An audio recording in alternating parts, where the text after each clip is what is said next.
Hello, मी चैत्राली. मला trek camp खूप आवडतो आणि ट्रेकिंग करायलाही खूप आवडतं. ट्रेक कॅम्पमध्ये आल्यापासून एक खूप वेगळा अनुभव, निसर्गामध्ये राहण्याचा अनुभव.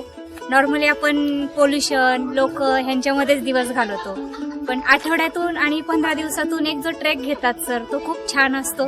मला खूप छान अनुभव आले. आत्ताच आम्ही रांजणाला गेलेलो, झोलचोनला गेलेलो. झोलचोनचा एक खूप वेगळाच अनुभव होता. म्हणजे तो अनुभव सांगताही येणार नाही, इतका छान अनुभव होता.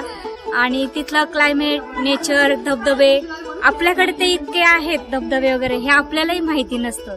हे आपण ट्रेक मधून जेव्हा जातो सगळ्यांबरोबर जो अनुभवतो, तो एक खूप छान अनुभव होता. आणि आता एक नवीन ट्रेक घेतात ते हरिश्चंद्रगडावरती, आणि त्याचं विशेष म्हणजे असं की तो कोजागिरीमध्ये घेणार. नॉर्मली आता कोजागिरी कोणी करत पण नाहीये, पण हा ट्रेक आहे तो खास कोजागिरीसाठी करणार आहे. म्हणजे गडावरती जाऊन कोजागिरी करणं हे खरंच आमच्यासाठी एक्साइटमेंट आहे. काय नक्की त्याच्यामध्ये होणार आहे.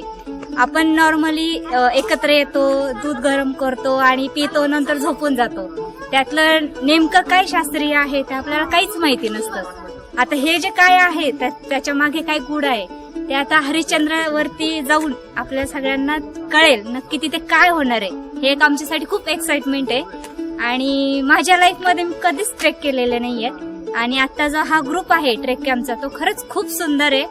आणि सगळे खूप छान आहेत आणि एकदम फ्रीली वातावरण आहे. कधीच टेन्शन येत नाही आणि सगळे फॅमिली, एक कुटुंब असंच वाटतं त्याच्यामध्ये. हरिश्चंद्रगडावरती जे कोजागिरी करणार आहे त्याच्यामध्ये एक वेगळं काहीतरी एक्साइटमेंट म्हणून ट्रॅडिशनल डे सारखंच आपण ट्रॅडिशनल सगळं वेअरिंग करून, म्हणजे लेडीजचं साडी किंवा मग जेंट्सचं कुर्ता वगैरे जे आपले ट्रॅडिशनल कपडे आहेत ते घालून करणार आहे. नॉर्मली आपण गडावरती ट्रेक करताना जीन्स किंवा मग असंच घालून करतो, पण गडावरती जाऊन हे सगळं करणं म्हणजे खूप वेगळा अनुभव आहे.